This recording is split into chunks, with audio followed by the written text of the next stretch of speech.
ਅਸਲਾਮੁਅਲੈਕਮ ਜੀ ਆਇਆਂ ਨੂੰ ਪੰਜਾਬੀ ਤਬਸਰੇ ਦੇ ਵਿੱਚ। ਤੇ ਅੱਜ ਅਸੀਂ ਤੁਹਾਡਾ ਇੱਕ ਮਜ਼ਾਹੀਆ ਪ੍ਰੋਗਰਾਮ ਕਰਾਂਗੇ। ਮੈਨੂੰ ਤਾਂ ਮਜ਼ਾਹੀਆ ਲੱਗਦਾ, ਹੁਣ ਨਸੀਮ ਭਾਈ ਦਾ ਪਤਾ ਨਹੀਂ ਕਿ ਅਡਿਆਲਾ ਜਿਹਦੇ ਕੋਲ ਚਿੜੀ ਪਰ ਨਹੀਂ ਮਾਰ ਸਕਦੀ, ਉੱਥੋਂ ਕੈਦੀ ਨੱਸ ਗਏ ਨੇ, ਔਰ ਕੈਦੀ ਵੀ ਨਾਮੀ ਗ੍ਰਾਮੀ ਕੈਦੀ ਨੇ, ਕਤਲਾਂ ਦੇ ਕੇਸ ਨੇ, ਉਹਨਾਂ ਦੇ ਸਜ਼ਾਵਾਂ ਹੋਈਆਂ ਨੇ। ਇਹ ਅੱਲਾ ਦੀ ਸ਼ਾਨ ਹੈ ਕਿ ਜਿਹਦਾ ਕੋਈ ਜੁਰਮ ਨਹੀਂ, ਉਹਨੂੰ ਉੱਥੇ ਬਾਹਰ ਵਾਹ ਵੀ ਨਹੀਂ ਲੱਗਣ ਦਿੰਦੇ। ਔਰ ਜਿਹੜੇ ਕਤਲਾਂ ਦੇ ਮੁਜਰਮ ਨੇ ਉਹ ਫਰਾਰ ਹੋ ਗਏ ਨੇ ਪੁਲਿਸ ਕੋਲੋਂ। ਇਹ ਇੱਕ ਬੜਾ ਵੱਡਾ ਲਤੀਫਾ ਕਿ ਪੁਲਿਸ ਕੋਲੋਂ ਮੁਜਰਮ ਫਰਾਰ ਹੋ ਗਏ ਨੇ ਜੇਲ੍ਹ ਦੇ ਅੰਦਰੋਂ। ਕੀ ਕੀਤਾ ਨੇ? ਮਰਚਾਂ ਪਾਈਆਂ ਨੇ। ਇਹ ਤਾਂ ਅਸੀਂ ਵੇਖਿਆ ਪੰਜਾਬੀ ਮੂਵੀਆਂ 'ਚ ਕਿ ਅੱਜ ਤੋਂ 40 ਸਾਲ ਪਹਿਲੇ ਮਰਚਾਂ ਪਾ ਕੇ ਨੱਸ ਜਾਂਦੇ ਸੀ, ਔਰ ਇਹ ਅੱਜ ਸਾਨੂੰ ਗੋਲੀ ਦੇ ਰਹੇ ਨੇ ਕਿ ਪੁਲਿਸ ਦੀਆਂ ਅੱਖਾਂ 'ਚ ਮਰਚਾਂ ਪਾਈਆਂ ਨੇ ਤੇ ਬੰਦੇ ਫਰਾਰ ਹੋ ਗਏ ਨੇ। ਜੀ ਨਸੀਮ ਭਾਈ ਅਸਲਾਮ ਵਾਲੇਕੁਮ। ਜੀ ਵਾਲੇਕੁਮ रहमतुल्लाहि वबरकातुहू। ਸਰ ਕੀ ਕੋਈ ਰੋਸ਼ਨੀ ਪਾਓ ਇਹਦੇ ਤੇ? सर जी ਇਹ जेल ਦੇ ਅੰਦਰ तो नहीं नसे रहे, क्योंकि जेल बहुत सिक्योर प्लेस है। ਉਹਦੇ 'ਚ ਤੂੰ ਨਸਣਾ ਬਹੁਤ ਮੁਸ਼ਕਿਲ ਹੈ, ਸਮਝੋ ਨਾਮੁਮਕਿਨ ਹੈ। ਇਹ ਇਸਲਾਮਾਬਾਦ ਦੀ ਆਪਣੀ ਜੇਲ੍ਹ ਕੋਈ ਨਹੀਂ ਹੈ ਜੀ, ਠੀਕ ਹੈ ਨਾ। ਉਹ ਜਿਹੜਾ ਉੱਥੇ ਦੇ ਕੈਦੀ ਹੁੰਦੇ ਨੇ ਉਹਨੂੰ ਅਡਿਆਲਾ 'ਚ ਹੀ ਰੱਖਦੇ ਨੇ ਜੀ। ਅਤੇ ਜਿਸ ਉਹਨਾਂ ਦੀ ਪੇਸ਼ੀ ਆਉਂਦੀ ਹੈ ਨਾ, ਉਸ ਵਕਤ ਵੀ ਉਹ ਪੁਲਿਸ ਵੈਨ ਜਿਹੜੀ ਹੁੰਦੀ ਹੈ, ਵੱਡੀ ਪ੍ਰਿਜ਼ਨ ਵੈਨ, ਉਹਦੇ ਵਿੱਚ ਨਾ ਬੰਦਿਆਂ ਨੂੰ ਪਾਉਂਦੇ ਨੇ, ਠੀਕ ਹੈ। ਉਹਦੇ ਵਿੱਚ ਮਸਲਾ ਗਨ ਵਾਲੇ ਆਪਣੇ ਬਹਿੰਦੇ ਨੇ, ਉਹਨਾਂ ਨੂੰ ਹੱਥਕੜੀ ਲੱਗਦੀ ਹੈ ਅਤੇ ਬੇੜੀ ਵੀ ਲੱਗੀ ਹੁੰਦੀ, ਸਾਰੇ ਇੱਕ ਦੂਜੇ ਨਾਲ ਬੱਧੇ ਹੁੰਦੇ ਨੇ ਜਿਹੜੇ ਬੰਦੇ ਹੁੰਦੇ ਨੇ ਵਿੱਚ, ਠੀਕ ਹੈ। ਅਤੇ ਉਹਦੇ ਨਾਲ ਦੋ ਵਿੱਚ ਗਾਰਡ ਹੁੰਦੇ ਨੇ ਗਨਸ ਦੇ ਨਾਲ, ਅਤੇ ਬਾਹਰੋਂ ਬੜਾ ਤਾਲਾ ਲੱਗਿਆ ਹੁੰਦਾ, ਜਿਹਨੂੰ ਪੁਰਾਣਾ ਦਾ ਜੰਦਰਾ ਹੁੰਦਾ ਹੈ, ਜੀ ਜੀ, ਉਹ ਲੱਗਿਆ ਹੁੰਦਾ ਹੈ, ਆਮ ਟੁੱਟਦਾ ਵੀ ਨਹੀਂ ਜੀ। ਉਹ ਜੇਲ੍ਹਾਂ 'ਚ ਅਜੇ ਉਹੀ ਚੱਲ ਰਹੇ ਨੇ ਪੁਰਾਣੇ ਵਾਲੇ, ਅਤੇ ਉਹ ਲੱਗਿਆ ਹੋਣਾ ਚਾਹੀਦਾ, ਠੀਕ ਹੈ। ਇਹ ਕਿਧਰੇ ਰਸਤੇ 'ਚ ਵਾਪਸੀ 'ਤੇ ਬਾਹਰ ਉਹਦੇ ਏਰੀਏ ਦੇ ਵਿੱਚ ਕਹਿੰਦੇ ਨੇ ਕਿ ਜੀ ਪਤਾ ਨਹੀਂ ਹੁਣ ਮਰਚਾਂ ਕਿਸ ਤਰ੍ਹਾਂ ਆ ਗਈਆਂ ਨੇ, ਹੱਥਕੜੀਆਂ 10 ਬੰਦੇ ਦੀ ਕਿਸ ਤਰ੍ਹਾਂ ਖੁੱਲ੍ਹ ਗਈਆਂ ਨੇ।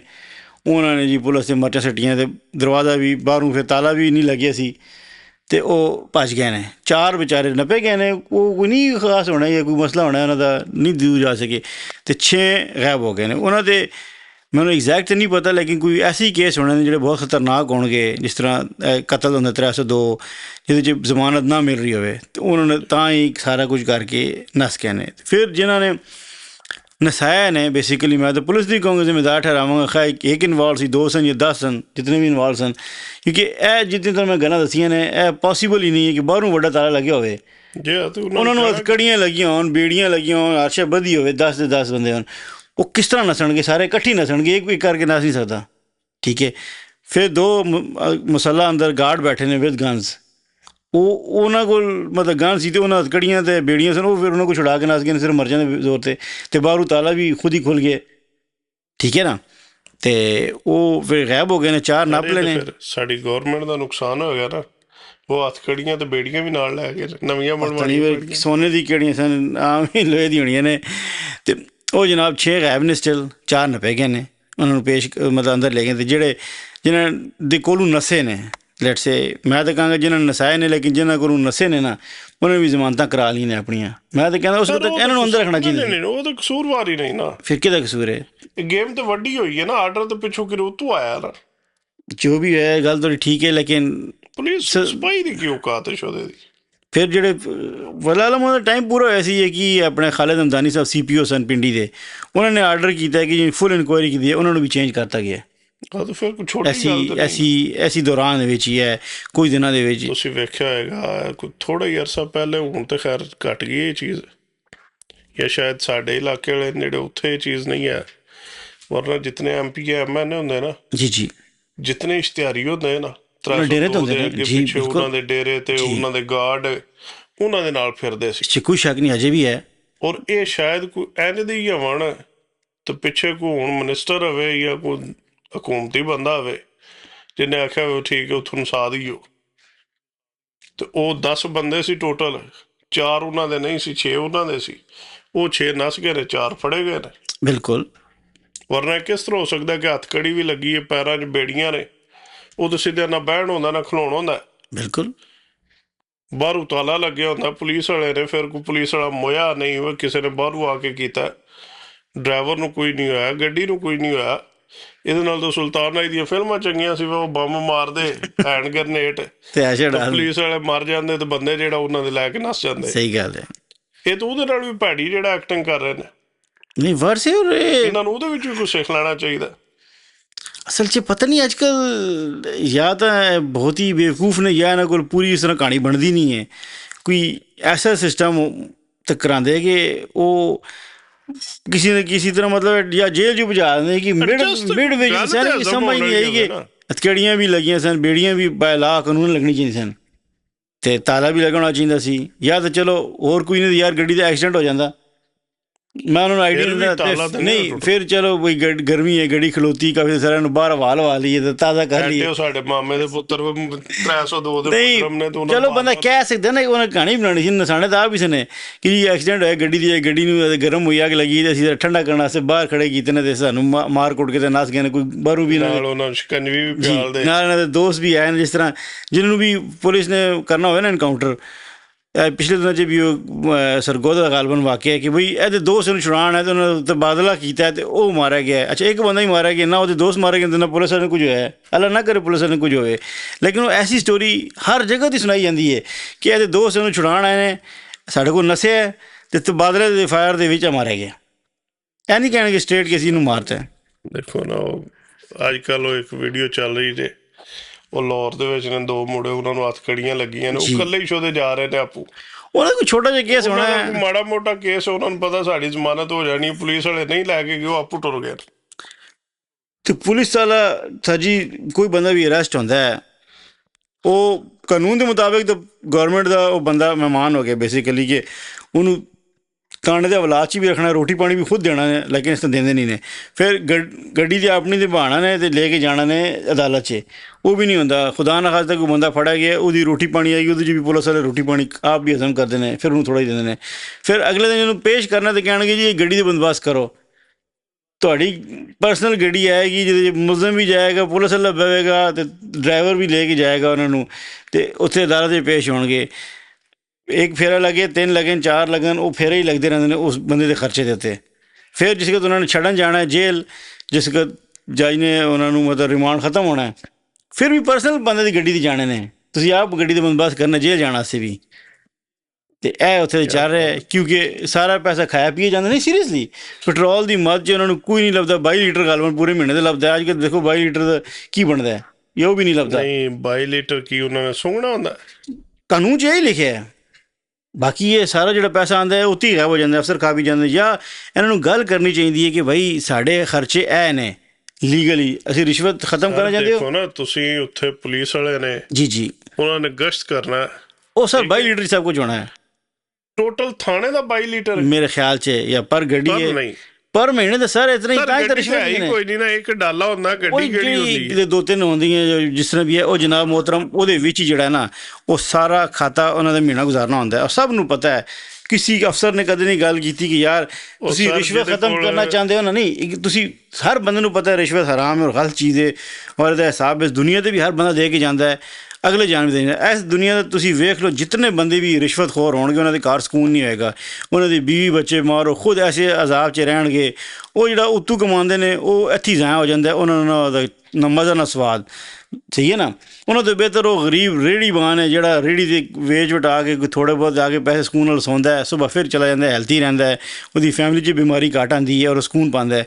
ਬਨਿਸਬਤ ਕਿ ਜਿਹੜੇ ਵੱਡੇ ਵੱਡੇ ਹਜ਼ਾਰਾਂ ਲੱਖਾਂ ਕਰੋੜਾਂ ਰਿਸ਼ਵਤ ਦਿੰਦੇ ਨੇ, at the end of the day ਕੋਈ ਨਾ ਕੋਈ ਫੈਮਿਲੀ 'ਚ ਟੈਨਸ਼ਨ ਹੀ ਬਣੀ ਰਹਿੰਦੀ ਹੈ ਕਿ ਜੀ ਇਹ ਫਲਾਣਾ ਬਿਮਾਰ ਹੈ, ਅੱਜ ਇਹ ਸਕੂਨ ਨਹੀਂ ਹੈ।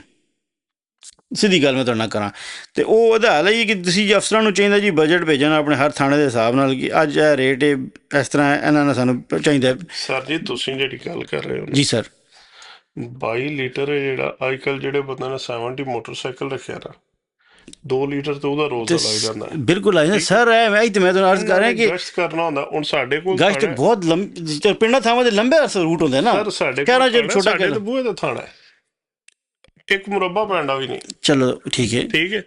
ਅੱਛਾ, ਉਹਨਾਂ ਕੋਲ ਮੈਂ ਇੱਕ ਡਾਲਾ ਹੈ। ਬਿਲਕੁਲ ਠੀਕ ਹੈ। ਉਹਨਾਂ ਦੇ ਅੰਡਰ ਕੋਈ 3 ਕਿ 4 ਚੌਕੀਆਂ ਨੇ। ਬਿਲਕੁਲ ਇਤਨੀ ਹੁੰਦੀਆਂ ਨੇ ਕਿਉਂਕਿ ਬਹੁਤ ਵੱਡਾ ਵਾਇਆ ਹੈ ਨਾ। ਹੁਣ ਉਹ ਸਾਰਾ ਜਿਹੜਾ SHO ਫਿਰ ਰਿਹਾ ਸਾਰਾ ਜਾਣਾ, ਡਾਲਾ ਤਾਂ ਸਿਰਫ SHO ਕੋਲ ਹੈ। ਬਾਕੀਆਂ ਕੋਲ ਕੋਈ ਇੱਕ 1 to 5 ਹੈ, ਉਹ ਵੀ ਆਪਣਾ, ਬਿਲਕੁਲ ਸਰਕਾਰੀ ਕੋਈ ਨਹੀਂ ਨੇ। ਹੁਣ ਉਹਨਾਂ ਨੇ ਫਿਰ ਤੇਲ, ਉਹ ਫਿਰ ਸੱਚੇ ਨੇ ਜਿਹੜੇ ਰਿਸ਼ਵਤ ਲੈਂਦੇ ਨੇ, ਗੁਜ਼ਾਰਾ ਚਲਾਉਂਦੇ ਨੇ ਨਾ ਉਹ ਬੇਸਿਕਲੀ ਇਹ ਉਹ ਆਪਣਾ ਜਿੰਨੀ ਇਹ ਖਰਚਾ ਫਿਰ- ਚਲਾਉਣਾ ਸੀ ਲੈਂਦੇ ਨੇ। ਇਹ ਫਿਰ ਜਿਹੜਾ ਬੀਬੀ ਨੇ ਆਖਿਆ ਹਾਂ ਲਿਆ ਜਹਾਜ਼, ਉਹਨੇ ਆਪਣੇ ਪਿਓ ਦੀ ਜੇਬ ਚੋਂ ਲਿਆ 1300 ਅਰਬ ਦਾ ਕਿਤਨਾ 11 ਅਰਬ। ਨਹੀਂ ਬੜਾ ਮਹਿੰਗਾ ਬਣਾ, 11 ਤੋਂ ਵੀ ਉੱਤੇ ਹੋ ਗਿਆ ਜੀ ਹੁਣ, 1300 ਅਰਬ ਦੀ ਗੱਲ ਹੋ ਰਹੀ ਹੈ। ਅੱਛਾ, ਉਹ ਹੁਣ ਜਹਾਜ਼ ਤੋਂ ਹਾਂ ਲਿਆ, ਲਿਆ ਆਕੜ ਕਹਿ ਰਹੀ ਜਿਸ ਤਰ੍ਹਾਂ ਲੇਕਿਨ ਤੇਰੇ ਪਿਓ ਦੇ ਪੈਸਿਆਂ ਦਾ, ਉਹ ਕਸਮ ਸਾਡੇ ਹੈ। ਪੈਸਿਆਂ ਦਾ। ਮੈਂ ਹੈਰਾਨ ਹੋ ਗਿਆ ਬਿਆਨ ਸੁਣ ਕੇ। ਅੱਛਾ, ਉਹ ਫਿਰ ਆਪੂ ਤੇ ਅਰਬਾਂ ਖਰਮਾਂ ਲਈ ਜਾ ਰਹੇ ਨੇ, ਜਿਹੜੇ ਆਪਣੇ ਇਹਨਾਂ ਨੇ ਪੈਟਰੋਲ ਬਾਬੂ ਡੀਜ਼ਲ ਭਾਏ ਦੇ ਨੇ, ਮੱਝ 'ਚ ਕਿਤਨੇ ਅਰਬਾਂ ਖਾ ਜਾਂਦੇ ਨੇ। ਜਿਹੜੇ ਇਹਨਾਂ ਨੇ ਬਾਬੂ ਭਾਏ ਨੇ ਉੱਤੇ, ਉਹਨਾਂ ਨੂੰ ਤੇ ਰੱਜੋ ਰੱਜ ਰੁਪਈਆ ਵੀ ਦੇ ਰਹੇ ਨੇ, ਗੱਡੀਆਂ ਵੀ ਦੇ ਰਹੇ ਨੇ, ਡੀਜ਼ਲ ਵੀ ਦੇ ਰਹੇ ਨੇ। ਮਰ ਤਾਂ ਪੁਲਿਸ ਵਾਲਾ ਗਿਆ ਥੱਲੇ ਸਿਪਾਹੀ, ਸਰ ਉਹਨਾਂ ਦੇ ਅਫਸਰਾਂ ਦਾ ਹੱਕ ਬਣਦਾ ਹੈ ਨਾ ਬੋਲਣ ਨਾ, ਜ਼ਿਆਦਾ ਤਬਾਦਲਾ ਹੀ ਹੋ ਜਾਏਗਾ ਨਾ। ਉਹ ਤੇ ਲੈ ਰਹੇ ਨਾ। ਉਹ ਲੈ ਰਹੇ ਲੇਕਿਨ ਐਟਲੀਸਟ ਫਿਰ ਕਹਿ ਨਾ ਫਿਰ ਕੋ ਜਿਹੜਾ SPA ਜਾਂ DSPA ਜਾਂ ਜਿਹੜਾ DPO ਸਾਹਿਬ ਨੇ, ਐਕਸਕਿਊਜ਼ ਮੀ, ਇਹਨਾਂ ਦੇ ਤੇ ਉੱਥੇ ਜਿਹੜਾ ਕਨਾਲਾਂ ਦੇ ਵਿੱਚ ਘਰ ਨੇ, ਸ਼ਹਿਰਾਂ ਦੇ ਵਿਚਕਾਰ ਦਿਲ ਵਿੱਚ, ਦੋ ਕਨਾਲ ਦੇ ਯਾਸਰ ਸ਼ਾਮੀ ਕੋ ਪ੍ਰੋਗਰਾਮ ਕਰ ਸੀ ਕਿ ਲਾਹੌਰ 'ਚ ਉਹ ਬਣ ਰਹੇ ਸਾਰੇ ਨੇ ਨਾਲ ਇਹਨਾਂ ਵਾਈ ਵੀ ਕੀਤੀ ਹੁੰਦੀ ਏ। ਦੋ ਕਨਾਲ ਬਾਹਰ ਸਾਹਿਬ ਜਗ੍ਹਾ ਬਣਦੀ ਏ, ਕੁਆਟਰ ਆਫ ਐਨ ਏਕੜ ਬਣਦਾ ਹੈ, ਜ਼ਿਆਦਾ ਬਣਦੀ ਏ, ਜ਼ਿਆਦਾ ਜਗ੍ਹਾ ਦੇ 33% ਯਾਨੀ ਕਿ ਆ ਫਿਰ 2 ਕਨਾਲ ਹੋ ਗਈ ਨਾ ਜੀ। ਤੇ ਉਹ ਜਿਹੜਾ ਇਹਨਾਂ ਲੋਕਾਂ ਨੂੰ ਸੋਚਣਾ ਚਾਹੀਦਾ ਕਿ ਅਸੀਂ ਥੱਲੇ ਜਿਹੜੇ ਬੰਦੇ ਫਿਰਦੇ ਨੇ ਪਏ, ਉਹਨਾਂ ਨੇ ਕਿੱਥੋਂ ਫਿਰਨਾ? ਇਸ ਤਰ੍ਹਾਂ ਹੀ ਹੁੰਦਾ ਫਿਰ, ਉਹਨਾਂ ਦੀ ਰਿਸ਼ਵਤ ਲੈਣੀ ਹੈ। ਬਿਲਕੁਲ ਮਾਰ ਕੇ ਕਿੱਧਰ ਜਾਈਏ ਅਸੀਂ? ਨਹੀਂ ਸਰ, ਸਿਸਟਮ ਠੀਕ ਹੋਵੇ ਨਾ ਪ੍ਰੋਪਰ, ਹਰ ਚੀਜ਼ ਦਾ ਬਜਟ ਸੀ ਬਣਦਾ ਨਾ। ਮੈਂ ਹੱਸਦਾ ਵਾਂ ਵੀ ਕਿਸੇ ਦੇ ਵਜੇ ਬਣਾ ਕੇ ਨਾ ਉਹਦਾ ਸਿਰ ਨਾ ਪੈਰ, ਬਸ ਐਵੇਂ ਕਾਗਜ਼ ਕਾਲੇ ਕਰਦੇ ਨੇ, ਹਾਂ ਹੀ ਹੋ ਗਈ ਬਜਟ ਪਾਸ। ਉਸ ਬਜਟ ਦੇ ਵਿੱਚ ਕੰਮ ਨਹੀਂ ਚੱਲ ਸਕਦਾ। ਜਿਸ ਤਰ੍ਹਾਂ ਉਹ ਕਹਿ ਰਹੇ ਸੀ ਕਿ 8000 ਵਾਲਾ ਬੰਦਾ ਵੀ ਚਲਾ ਸਕਦਾ ਹੈ ਆਪਣਾ ਘਰ ਗੁਜ਼ਾਰਾ। ਯਾਰ ਬਿਜਲੀ ਦੇ ਬਿੱਲ ਜ਼ਿਆਦਾ ਆ ਜਾਂਦਾ ਮੇਰਾ ਵੀਰ, ਚਲੋ ਉਹ ਸਰ ਜੀ ਖਾਓ ਪੀਓ ਉਹਨੇ ਜੀ। ਤੇ ਕਰ ਛੜੀ ਨਾ। ਮੈਂ ਉਹ ਬੰਦਾ ਵੇਖਿਆ ਜੇ, ਉਹਦਾ ਕੀ ਨਾਂ ਹੈ, ਕਾਜ਼ਮੀ ਹੈ, ਨੂਨ ਲੀਗ ਦਾ, ਠੀਕ, ਉਹ ਇਹਨੂੰ ਜਸਟੀਫਾਈ ਕਰ ਰਿਹਾ ਬਹਿ ਕੇ। ਪਾਗਲ ਦਾ ਪੁੱਤਰ, ਪਰਸੋਂ ਦੀ ਗੱਲ ਹੈ, ਮੈਂ ਉਹਦਾ ਸੁਣ ਰਿਹਾ ਸੀ, ਉਹ ਜਸਟੀਫਾਈ ਕਰ ਰਿਹਾ ਕਿ 8000 ਹੋ ਜਾਂਦਾ ਕੰਮ। 8000 ਚ ਇੱਕ ਬੰਦਾ 8000 ਕਮਾਉਂਦਾ, ਤੂੰ ਐ ਨਹੀਂ ਕਰੇ, ਤੂੰ ਐ ਨਹੀਂ ਕਰੇ। ਮੈਂ ਕਿਹਾ ਅੱਲਾ ਨਾ ਤੂੰ ਤੁਹਾਡੇ ਅੱਲਾ ਕਰੇ ਤੇਰੇ ਤੇ ਵਕਤ ਆਵੇ, ਅੱਲਾ ਕਰੇ ਤੇਰੇ ਤੇ ਵਕਤ ਆਵੇ। ਸਵਾਮ ਤੇ ਹਾਂ ਆਵਾਮ ਤੇ ਬੇਗੈਰਤ ਹੈ, ਜਿਹੜੀ ਬੋਲਦੀ ਨਹੀਂ ਬੋਲਦੀ ਨਹੀਂ। ਇਸ ਤੋਂ ਮੈਂ ਉਹਨਾਂ ਨੂੰ ਕਹਿ ਰਹੇ ਨਹੀਂ ਬੋਲਦੇ ਕਿ 8-9000 8-8500 ਰੁਪਇਆ ਕਮਾ ਕੇ ਕਿਹੜਾ ਬੰਦਾ ਜਿਹੜਾ ਸਰਵਾਈਵ ਕਰ ਸਕਦਾ? ਪੋਸੀਬਲ ਹੀ ਨਹੀਂ ਹੈ ਸਰ। ਉਹ ਭਾਈ ਬਿਜਲੀ ਦੇ ਬਿੱਲ ਜ਼ਿਆਦਾ ਆ ਜਾਂਦਾ ਹੈ।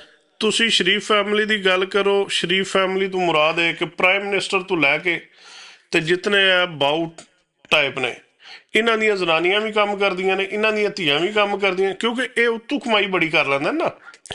ਹੁਣ ਸਾਡੇ ਪਿੰਡਾਂ ਦੇ ਵਿੱਚ ਸਿਰਫ ਬੰਦੇ ਹੀ ਕੰਮ ਕਰਦੇ ਨੇ ਨਾ, ਬੀਬੀਆਂ ਤਾਂ ਕਰਦੀਆਂ ਹੀ ਨਹੀਂ ਕਰਦੀਆਂ। ਸਹੀ ਗੱਲ, ਕਿਉਂਕਿ ਬੀਬੀਆਂ ਦੇ ਕਰਨ ਦਾ ਹੈ ਹੀ ਕੁਛ ਨਹੀਂ ਸਵਾਈ ਸਾਹਿਬ ਤੋਂ। ਸਹੀ ਗੱਲ ਹੈ। ਜਾਬਾਂ ਲੱਭਦੀਆਂ ਕੋਈ ਨਹੀਂ। ਔਰ ਨਾ ਕਰੇ ਕੋਈ ਜਾਬ ਕਰੇ ਪਾਕਿਸਤਾਨ 'ਚ। ਸਰ ਇੰਡਸਟਰੀ ਇਹਨਾਂ ਖਤਮ ਕਰ ਦਿੱਤੀ ਹੈ, ਕੋਈ ਦੁਕਾਨਾਂ ਇਹਨਾਂ ਖਤਮ ਕਰ ਦਿੱਤੀਆਂ ਨੇ, ਰੈਸਟੋਰੈਂਟ ਇਹਨਾਂ ਖਤਮ ਕਰ ਦਿੱਤੇ ਨੇ। ਪਿੱਛੇ ਰਹਿ ਕੀ ਗਿਆ? ਬੰਦਾ ਕਰੇਗੀ ਬਸ ਹੁਣ ਬੰਦੇ ਹੀ ਖਤਮ ਕਰਨ ਵਾਲੀ ਗੱਲ ਰਹਿ ਗਈ ਹੈ। ਤੇ ਇੰਝ ਹੀ ਕਰਨਾ ਨੇ ਇਹਨਾਂ ਭੁੱਖੇ ਮਾਰ ਕੇ। ਇਹਨਾਂ ਦਾ ਮਿਸ਼ਨ ਹੀ ਹੈ ਜੇ। ਤੇ ਇਹ ਜਿਹੜਾ ਇਹ ਸਾਨੂੰ ਮਾਰਨ ਤੇ ਲੱਗੇ ਜੇ ਜੀ। ਅੱਲਾ ਹੀ ਆਇਆ ਫਿਰ ਇਹਨਾਂ ਦਾ ਕੋਈ ਕਰੇ ਸੂਤਰ, ਅਸੀਂ ਤਾਂ ਕੋਈ ਨਹੀਂ ਕਰ ਸਕਦੇ। ਆਮੀਨ, ਉੱਚੀ ਜੀ ਕਹੋ ਸਾਰੇ ਆਮੀਨ ਜੀ। ਕਹਿ ਲੈਣਾ ਤਾਂ ਬੰਦੋਬਸਤ ਕਰੇ ਕਿ ਹਦਾਇਤ ਦੇਣੀ ਤਾਂ ਚੁੱਕ ਲੈ। ਉਹ ਗੱਲ ਬਦਦੁਆਵਾਂ ਦੀ ਹੈ ਜੇ। ਨਹੀਂ ਬਦਵਾ ਨਹੀਂ, ਅਸੀਂ ਕਹਿ ਰਹੇ ਅੱਲਾ ਹਦਾਇਤ ਦੇ, ਨਹੀਂ ਤਾਂ ਸਾਡੀ ਜਾਨ ਨਾ ਕੋਈ ਛੁਡਾ, ਸਾਡੀ ਜਾਨ ਛੁਡਾ ਦੇ ਫਿਰ, ਪਾਕਿਸਤਾਨ ਦੀ ਜਾਨ ਛੁਡਾ ਦੇ ਫਿਰ। ਸਰ ਹਦਾਇਤ ਵਾਲੀ ਗੱਲ ਤੂੰ ਕੰਮ ਲੰਘ ਗਿਆ ਜੇ ਕਿ ਹਦਾਇਤ ਹੁੰਦੀ ਕਿਸੇ ਗੱਲ ਨਾਲ, ਇਹ ਹੋ ਗਏ ਨੇ ਬੇਦਾਤੇ। ਤੇ ਠੀਕ ਹੈ ਜੀ, ਅਸੀਂ ਤਾਂ ਹੁਣ ਰੋਣਾ ਹੀ ਰੋ ਸਕਦੇ ਹਾਂ। ਅਗਰ ਕੋਈ ਗੱਲ ਅੱਛੀ ਲੱਗੀ ਹੈ ਤਾਂ ਕਮੈਂਟਸ ਕਰੋ, ਸਾਨੂੰ ਲਾਈਕ ਕਰੋ, ਸ਼ੇਅਰ ਕਰੋ, ਸਬਸਕ੍ਰਾਈਬ ਕਰੋ।